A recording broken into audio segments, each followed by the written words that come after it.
E3 is the ultimate video game summer party, and every publisher and developer is invited. While some companies forget to RSVP and only show up to drink all the booze, others bring extra hot dog buns and help clean up afterward. To put it simply, some companies know how to rock E3.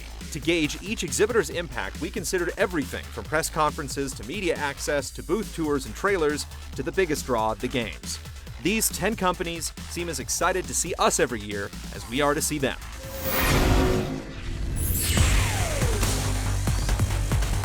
Though it seems like a long time ago, the Japanese publisher used to steal the show with amazing trailers for its flagship series and command long lines for those waiting to get a small taste of the next big RPG from Japan.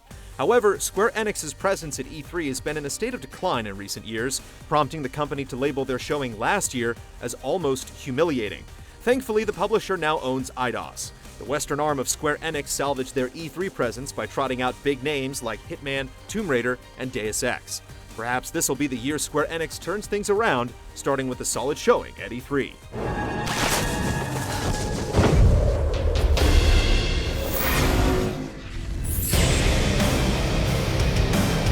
While Activision doesn't always have a broad lineup of exciting games, they often find their ways to draw crowds. E3 2006 saw their booth dominated by a half-pipe, and in 2009, the booming bass from DJ Hero reverberated through neighboring booths. Meanwhile, chatter regarding the company's lavish parties often floods the show floor with word of performances from the likes of Eminem and Jay-Z. Instead of holding their own conferences, Activision now takes to their partner stages for the big reveals. And this year, we expect to see more of Call of Duty during Microsoft's event, and the first gameplay from Bungie's Destiny at Sony.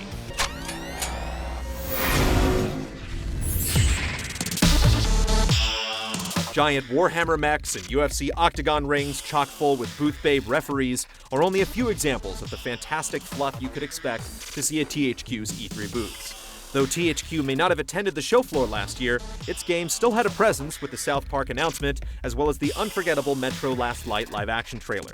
You may be all but gone, THQ, but you'll always be remembered as a memorable part of E3.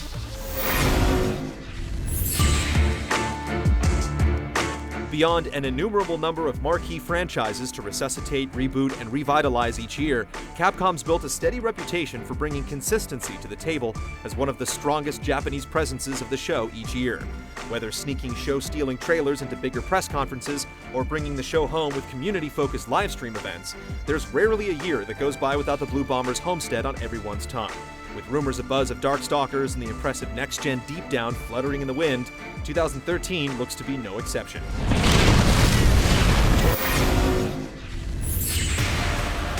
Konami has run the gauntlet when it comes to E3, having tremendous ups and downs ranging from incredible jaw-dropping moments like the Metal Gear Solid 2 reveal at E3 2000 to the head-scratching E3 2010 press conference that became an internet playground for memes and worst-of videos afterward. Regardless, each and every year the company brings something to the table, whether it's an incredible game trailer like Castlevania Lords of Shadow 2, or preemptively attacking the E3 press before the other big publishers do with their week before pre-taped E3 press briefing.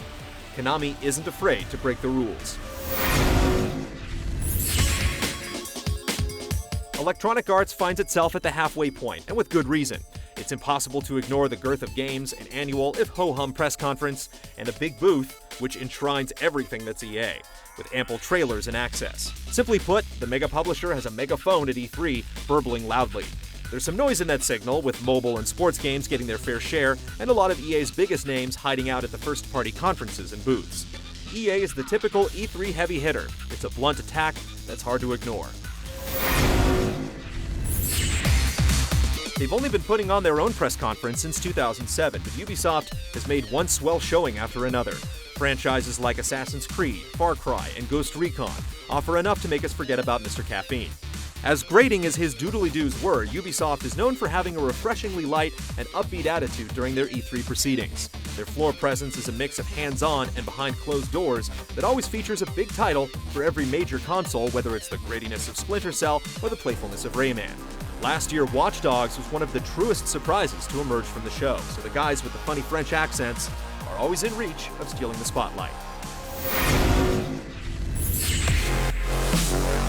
Microsoft has only been a player at E3 and in the console industry since 2001. Some of the system's biggest moments happened during the show, like the announcement of Grand Theft Auto going multi-platform, Master Chief hijacking a Ghost in Motion, Cliff Bleszinski introducing the world to Gears of War, and of course, the unveiling of the 360.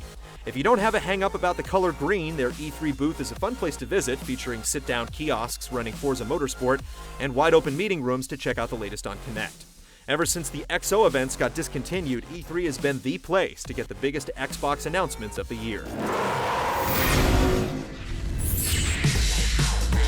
From blockbuster reveals and no-nonsense press conferences to giant enemy crabs and epic stage soliloquies from so-called spokesperson Kevin Butler, Sony has routinely made a strong impression on the show floor by striking just the right balance of professionalism and fun. And though that fun sometimes extends to unintentional gaffes on Sony's part, there's no denying that it's all become part of the charming character and culture behind the company we're always excited to hear from each year. With the incoming era of the PlayStation 4, we expect that it's only going to get even bigger from here as Sony sets the stakes for another generation of hype. Our bodies are ready. Though there have been a few misfires when it comes to their press conferences in recent memory, the Big End usually rocks the house when it comes to their E3 presence. Their booth typically ranks amongst the biggest on the show floor, and Nintendo doesn't hold back when it comes to showcasing its stable of prized horses. Being one of the big three certainly has its advantages, but Nintendo's rich history drives fan expectations to unreasonable levels, culminating in a fever pitch the morning before the doors open. There's a reason why Nintendo fans often compare E3 to Christmas morning. Nobody does E3 like Nintendo.